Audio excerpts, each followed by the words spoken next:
ماں کی شان بیان کرتے ہوئے ہم نے باپ کی شان کو اتنا گرا دیا کہ ہمیں معاشرے میں یہ الفاظ دیکھنے کو عام ملنے لگے کہ ماں کی دعا جنت کی ہوا، باپ کی دعا جا بیٹا رکشا چلا۔ خدا کے بندو، اللہ کے نبی صلی اللہ علیہ وسلم کے پاس ایک لڑکا شکایت کرنے آیا اپنے بابا کی۔ جب وہ اپنے باپ کی شکایت کر رہا تھا، باپ کے لیے اللہ کے نبی نے کہا جاؤ اپنے باپ کو بلا کے لاؤ۔ وہ باپ کو بلانے کے راستے میں باپ نے دل میں کچھ اشعار پڑھے۔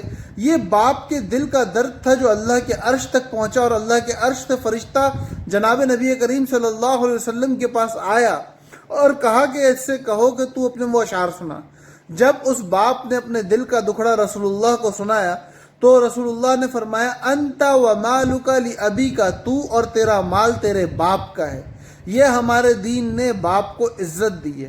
اللہ کے نبی فرما رہے ہیں باپ جنت کا دروازہ ہے، چاہو اسے کھول لو چاہو اسے توڑ دو۔